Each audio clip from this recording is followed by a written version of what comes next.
Ya, kita kembali lagi di Rampai Pagi dan seperti yang kami janjikan pada awal dah, segmen yang ditunggu-tunggu yang mempunyai peminat dan pengikutnya tersendiri. Segmen bicara undang-undang dan atau apa yang akan tadi bincangkan dari Nato? Yang kan kita dibincangkan dan juga yang akan dijelaskan, orang ketiga bahagia di atas derita orang lain. Ada question mark.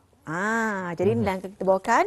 Tadi bersama tetamu undangan kita yang mulia Tuan Muhammad Effendi Junaidi alias Rafiq Effendi selaku peguam yang akan menjelaskan pada pagi ini. Assalamualaikum Tuan. Assalamualaikum Tuan. Waalaikumsalam warahmatullahi taala wabarakatuh. Apa kabarnya Tuan? Alhamdulillah sihat. Seperti biasa masih bersemangat di suku tahun bagi mencapai azam bagi 2023 insya-Allah. Betul, Alhamdulillah Tuan. Hari ini tadi membuka lembaran yang kelima ni Tuan di bulan Mac tahun 2023. Ya, saya. Dan penyurang indah lagi ada cara yang lebih menarik lagi daripada kita membuka Rampai Pagi dengan membawakan segmen bicara undang-undang dan membawa Tuan Muhammad Effendi bin Junaidi untuk sama-sama nyurang tadi mencambah minda dan membuka minda kita ni mengetahui perkara-perkara yang baru. Dan hari ini topik yang rasanya tidak kurang menariknya ni Tuan. Betul. Ya, kalau tadi bercakap mengenai orang ketiga memang akan mengundang pelbagai reaksi. Panasnya topik hari ini ya. Mungkin mengundang pelbagai persoalan. Betul. Mungkin kalau tadi boleh tanyakan kepada pihak Tuan, apa sebenarnya maksud orang ketiga ni Tuan? Okey. Silakan. Bismillahirrahmanirrahim. Assalamualaikum warahmatullahi taala wabarakatuh. Sidang penyampai yang saya hormati dan juga penonton-penonton yang berada di luar sana, saya mulakan dengan beberapa madah pujangga. Tangisan adalah cara mata berbicara. Ketika mulut terbungkam, tak sanggup menjelaskan seberapa hancurnya hati ini. Kita pernah berjanji untuk saling setia dan mencinta. Lalu kenapa hanya aku yang menepati janji? Langit tidak selamanya cerah. Kadang-kadang hujan pun bisa membawa bencana dan perasaan juga seringkali bisa terluka. Ya. Baik, berdasarkan kepada tajuk kita, Alhamdulillah, ramai yang memberikan pelbagai persepsi mengenai dengan panasnya tajuk ini. Ya. InsyaAllah dalam perbincangan singkat kita pada pagi ini, kita akan cuba untuk membuka minda sidang penonton di luar sana apa yang dimaksudkan dengan orang ketiga. Sebagai mukadimahnya, dalam sebuah kerukunan rumah tangga antara suami dan isteri menjanjikan tirjannah katanya. Tapi majoriti dan tidak ada satu keluarga pun yang tidak ada dicabar, diberikan dugaan dan sebagainya. Dalam mendepani isu ini, saya melihat ada satu kira macam indikator, kalau kita melihat daripada perspektif undang-undang, ada satu indikator atau subtopik, ya, kita kata subtopik yang menjadi indikator atau pemangkin kepada isu berlakunya persengketaan dalam sesebuah keluarga, iaitu dengan isu wujudnya orang ketiga. Betul. Baik, kalau sempat kita rujuk kepada slide kita yang ketiga. Slide kita yang ketiga ini merujuk kepada siapa yang dikatakan sebagai orang ketiga. Okey, secara umumnya tidak ada tafsiran khusus ya berkaitan dengan siapa yang dikatakan sebagai orang ketiga. Tetapi berdasarkan kepada dapatan daripada Kamus Dewan menyatakan orang tengah ini ataupun orang ketiga ini memberikan dua persepsi, iaitu yang pertama yang merujuk kepada perantaraan, penghubung, muncikari ataupun pemisah di antara hubungan yang sedia ada. Kedua pula kategorinya adalah pendamai, iaitu hakam, iaitu pihak-pihak yang dilantik oleh pihak mahkamah ataupun mana-mana pihak yang dilantik sebagai pendamai bagi mana-mana persengketaan yang wujud. Jadi dalam merujuk kepada siapa orang ketiga, dia memang ada dua kategori utama yang saya jelaskan di sini. Sementara tadi merujuk kepada satu pihak yang kita kata yang positif, iaitu pihak yang menjadi orang tengah dalam menjalankan tugas menjadi pendamai kepada persengketaan yang berlaku. Okey. Manakala ini kategori yang kedua ni yang menjadi dilema, masalah dalam kerukunan rumah tangga. Kategori yang kedua ini yang kita amat bimbang, iaitu dirujuk sebagai pihak yang menjadi orang ketiga yang mengganggu kerukunan rumah tangga. Jadi dalam aspek ini, ianya tidak merujuk kepada mana definisi, sama ada ianya boleh berlaku kepada kekasih gelap si suami ataupun isteri, ataupun skandalnya tu, ataupun merujuk juga kepada mana-mana ahli keluarga, ataupun juga merujuk kepada mana-mana jiran tetangga, ataupun juga merujuk kepada mana-mana orang yang biasanya terlibat di dalam hubungan lelaki dan perempuan, suami isteri itu dikategorikan sebagai orang ketiga. Ya. Namun untuk lebih kita ni memahami, dalam konteks yang kita bincangkan ini, kita melihat bagaimana kedudukan orang ketiga itu mengganggu gugat kepada kerukunan rumah tangga yang sedia ada sehingga akhirnya melakukan beberapa kesalahan jenayah syariah.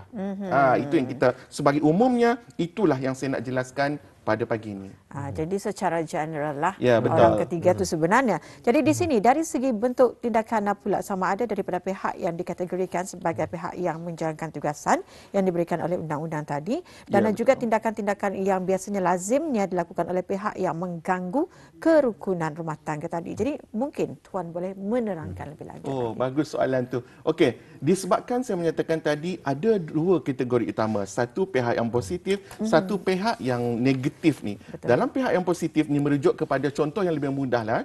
Kita ada apabila pihak-pihak memfailkan permohonan di mahkamah yang melibatkan contohnya isu persengketaan, isu perceraian dan sebagainya, ada satu peruntukan khusus yang mana merujuk kepada bidang kuasa hakam iaitu pendamai yang dilantik oleh pihak mahkamah kepada mana-mana pasangan suami terdiri daripada ahli keluarganya dan begitu juga pasangan daripada si isteri ni tadi yang diharapkan dapat menjadi pendamai kepada sesuatu persengketaan yang berlaku di antara suami isteri ni tadi, kemelut yang berlaku.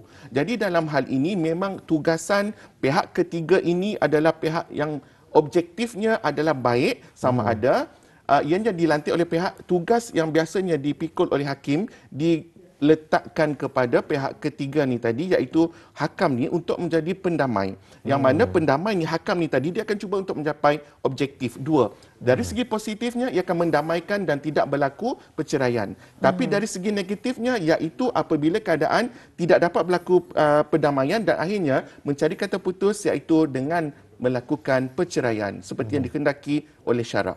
Itu yang pertama. Dalam kategori yang kedua ini, sebenarnya apabila bercakap mengenai dengan tindakan ini, di dalam undang-undang kita melihat antara undang-undang yang terlibat ialah Akta Undang-Undang Keluarga Islam Penggaduh 17 dan juga saya lihat dari segi Perintah Kanun Hukuman Jenayah Syariah 2013. Di dalam Akta Undang-Undang itu sendiri, tidak ada begitu jelas mengenai dengan signifikan ataupun apa perkara yang dirujukkan tindakan-tindakan yang boleh dikategorikan sebagai mengganggu yang akhirnya menyebabkan berlakunya kesalahan jenayah syariah.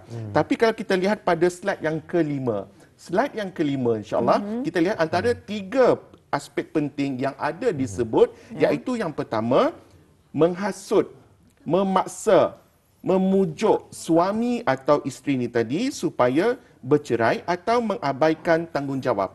Itu tindakan yang pertama. Yang kedua, memujuk lari atau membawa pergi atau mempengaruhi perempuan yang bersuami supaya meninggalkan rumah tangga. Itu aspek yang kedua. Yang ketiga, menghalang pasangan suami isteri yang sah daripada hidup sebagai suami isteri. Okey, ini yang ketiga. Dan yang keempat ni saya lihat juga ada satu unsur lain yang tidak nampak jelas dengan mata kasar kita, iaitu jika berlakunya ada unsur-unsur sihir, pemisah dan sebagainya. Tetapi dalam skop pada pagi ini, saya tidak akan merujuk secara khusus kepada isu sihir itu sebagai pemangkin salah satunya kepada bencana di dalam rumah tangga, gangguan kepada rumah tangga. Tetapi saya melihat tiga faktor yang saya sebut tadi, yang pertama, kedua dan ketiga ini ianya memang ada disebut di dalam Undang-Undang Kanun Jenayah Syariah 2013 yang mana selepas ini saya akan rujuk akan membawa kepada pendekatan denda dan hukuman dengan kadar yang tertentu.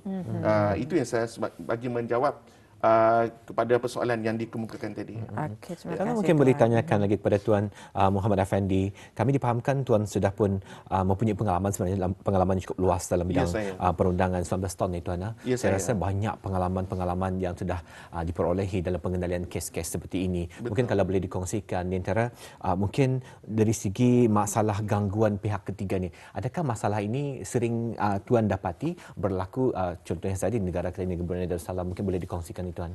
Baik, bagus soalan tu ya. Kalau kita melihat kepada kedudukan masalah yang berlaku terlebih dahulu, sebelum saya menjawab soalan tu, saya merujuk sedikit kepada slide kita yang keempat. Sebenarnya ada beberapa faktor yang mendorong berlakunya isu pihak ketiga ini. Sama ada contohnya kalau kita bekerja ada rakan sekerja, ya, kita ada berhubung dengan rakan sekerja, teman tapi mesra, ataupun berlakunya isu skandal dan sebagainya, ianya banyak berlaku. Antara beberapa cabaran yang ataupun asbab yang berlaku disebabkan ialah persekitaran tempat kerja. Kemudian kemeluk rumah tangga, tidak dapat persetujuan perdamaian. Kemudian masing-masing pihak cuba mencari jalan keluar untuk berkongsi masalah dan sebagainya. Kemudian juga impak media sosial, ini adalah salah satu indikator juga di mana sisi positifnya memang ada, tetapi sisi negatifnya juga memang kita petikaikan, kerana ini membuka jalan supaya keadaan ini, orang ketiga ini memang berlaku melalui media sosial. Impaknya, implikasinya. Kemudian dari segi pendekatan hati juga, iman atau pegangan sama ada orang tu bersedia untuk menjalankan tanggungjawabnya ataupun sejauh mana tahap keimanannya, dan last sekali pengaruh persekitaran. Contohnya rakan-rakan yang memberikan dorongan yang tidak baik, persekitaran yang tidak sihat, ini juga antara cabaran yang perlu dihadapi. Dalam keadaan ini, saya merujuk kepada kedudukan slide kita yang ketujuh. Ya, kalau di mahkamah syariah, saya difahamkan bahawa belum ada satu tindakan pun yang diambil untuk peringkat pendakwaan. Ya, tetapi memang banyak aduan.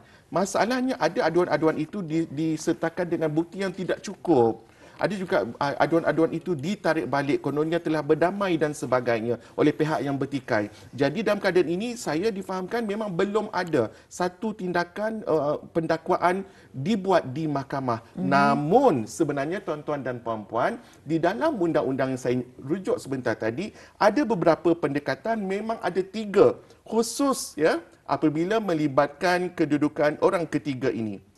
Di samping itu juga saya nak jelaskan, di samping merujuk kepada kedudukan istilah orang ketiga ini, saya juga akan membuat sedikit nilai tambah, iaitu ada lagi satu peruntukan yang merujuk kepada kedudukan orang tengah. Dia bukan orang ketiga, tapi dia orang tengah, iaitu, saya akan jelaskan. Kalau melihat kepada slide yang ketujuh, kalau slide melihat kepada slide yang ketujuh, di situ ada merujuk kepada kedudukan jika kita ni memujuk. Misal kata pasangan skandal dia tu, kekasih gelap dia tu adalah orang yang belum berkahwin.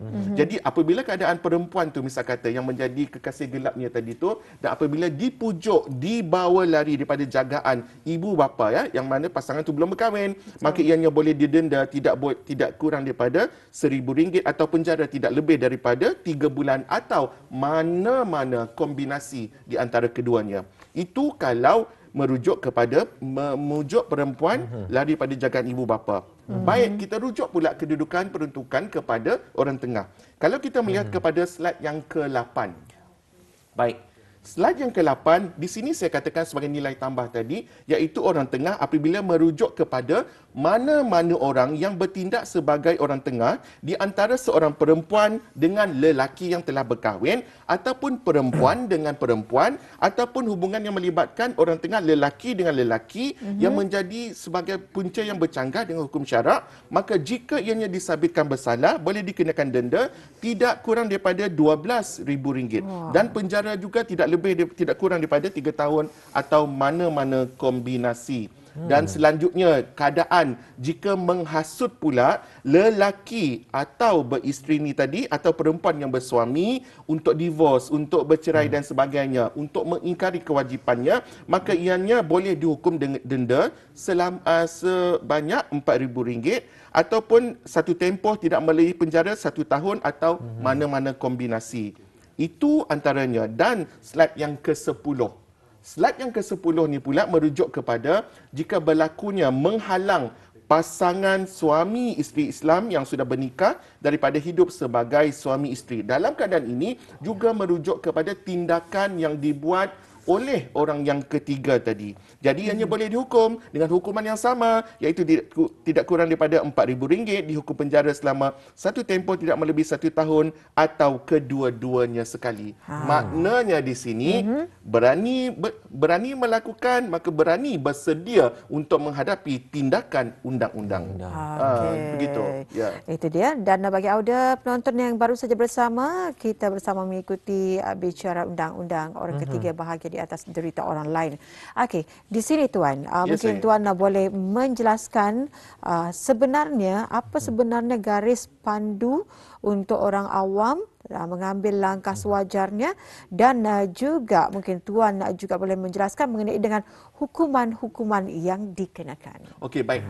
Bagus soalan tu ya. Apabila kita melihat satu fenomena yang trending di negara jiran, sebenarnya benda ni biasa dah berlaku, berlaku di mana-mana negara sekalipun. Tetapi apabila ia melibatkan seseorang yang dikenali, maka ianya begitu cepat viral dan begitu mudah popular berbanding orang kebiasaan. Jadi dalam keadaan ini saya melihat sebenarnya mana-mana pihak yang menjadi mangsa, okey, dalam isu gangguan pihak ketiga ini, dalam isu yang mana kerukunan rumah tangganya telah diganggu-gugat oleh pihak yang ketiga, sebenarnya ada kaedah tertentu yang digariskan. Kalau di Brunei, misalnya kata kita ada unit pendakwaan, ya, unit penguatkuasaan, kita boleh melaporkan di sana dengan membawa segala bukti-bukti yang kita ni ada. Kebanyakan yang berlaku, aduan yang dibuat setakat itu sahaja. Dan kebanyakan juga nampaknya minat orang awam ni lebih tertumpu kepada bentuk viral dalam media sosial, yang mana ianya tidak membawa apa-apa kesan sekalipun dari segi undang-undang. Malah jika salah boleh pula disaman oleh pihak yang ketiga tu tadi. Jadi dalam pendekatan ini tolong ambil langkah bijak, pergi kepada unit penguatkuasaan, unit pendakwaan, bahawa di sana memang ada tindakan-tindakan ini boleh dilakukan. Antaranya ialah kita setelah membuat aduan, kita menjelaskan tentang apakah bentuk gangguan. Apakah bentuk gangguan yang dihadapi oleh pihak pasangan ini tadi sepanjang dalam tempoh perkahwinan itu diganggu-gugat oleh pihak yang ketiga. Kemudian kita bawa bukti yang kukuh, sama ada bukti itu merupakan saksi, sama ada bukti itu merupakan documentation ataupun bukti berbentuk SMS, WhatsApp, viral, Facebook, Instagram dan sebagainya. Contoh, itu apa-apa bukti yang kita ada perlu dihadapkan, kerana ia akan mencukupkan tindakan untuk mendakwa pihak yang mengganggu-gugat itu untuk dilaksanakan oleh pihak pendakwa. Banyak yang kes-kes yang berlaku seperti mana yang saya nyatakan tadi, akhirnya juga ianya tidak jadi didakwa kerana pihak-pihak telah berbaik ataupun pihak-pihak tidak mahu turun naik mahkamah. Sebenarnya pendekatan dalam undang-undang itu sudah jelas mengatakan memang ada hak. Cuma sejauh mana pihak yang merasa tergugat ni tadi sanggup untuk meneruskan kes itu di mahkamah. Ya, begitu. Okay. Jadi bagaimana pula kedudukannya Tuan jika orang yang dituduh sebagai pihak ketiga itu sebenarnya bukan sesuatu yang sahih, mungkin tidak betul, dan apakah hak orang yang dituduh ni Tuan? Bagus tu. Okey. Jika kita mengatakan bahawa orang tengah ni maafkan saya, pihak ketiga ni tadi adalah pengganggu gugat, tapi setelah dibawa bukti yang tidak mencukupi dan sebenarnya dia bukan pun pihak yang ketiga yang dimaksudkan, maka sebenarnya pihak yang ketiga ni tadi sebenarnya boleh pihak yang dikatakan pihak ketiga ni walaupun dia bukan pihak yang sebenarnya dia boleh mengambil apa-apa tindakan undang-undang. Dia boleh membuat pergi ke mahkamah sivil untuk membuat tindakan saman malu kepada dirinya. Ini juga sebab melibatkan reputasi. Jangan kita nak sukati, kita nak membuat apa-apa tuduhan dan sebagainya. Sebab itu dalam prinsip Islam sendiri, sebelum kita nak dakwa, kita ada satu prinsip iaitu tabayyun. Prinsip bahawa kita perlu menyelidiki sepenuhnya sehingga ada bukti yang kukuh sebelum mendakwa, dibawa ke mahkamah untuk didakwa di mahkamah. Begitu. Ya. Jadi kurang 2 minit sebagai kesimpulan yang apa kita bincangkan pada hari ini. Okey, dalam masa 2 minit ini, cuba lihat kepada slide yang ke-15. Saya cuba membuat satu rumusan supaya kita memahami, membuka minda orang awam bahawa dalam slide yang ke-15 ini merujuk kepada Siapa mereka yang dikatakan orang ketiga? Saya nyatakan tadi sama ada daripada institusi kekeluargaan itu sendiri ataupun kenalan ataupun kekasih gelap ataupun orang tengah ataupun jiran tetangga yang mana pihak ketiga ini menjurus kepada gangguan kepada institusi rumah tangga. Jika keadaan ini berlaku, bolehkah mengambil tindakan saman? Boleh. Persoalannya berani atau tidak, sanggup atau tidak untuk mempertahankan hak masing-masing. Ketiga, jika aduan ini dibuat, adakah ianya berjalan? Ya, bukti kena kuat, reputasi itu kena juga dijaga dan itu segala bukti-bukti yang kompeten perlu dibawa supaya ianya membantu proses pendakwaan. Dan jika bagaimana pihak ketiga itu tadi dikatakan sebagai satu fitnah, jangan takut, kita ada undang-undang untuk membuat counter claim ataupun membuat saman malu pula kepada tuduhan yang dinyatakan. Rangkuman daripada ini, saya nyatakan, ketahui hak anda dan juga pihak orang yang ketiga ini ketahui batasan anda kerana apa yang dilakukan itu sebenarnya menghancurkan keharmonian rumah tangga yang sedang dan telah terjalin. Kenali dan jaga reputasi anda supaya ianya tidak berlaku. Mudah-mudahan ini menjadi satu bekalan dan pengajaran untuk kita ni semua. Alhamdulillah dengan penjelasan walaupunnya ringkas tapi padat. Padat sekali.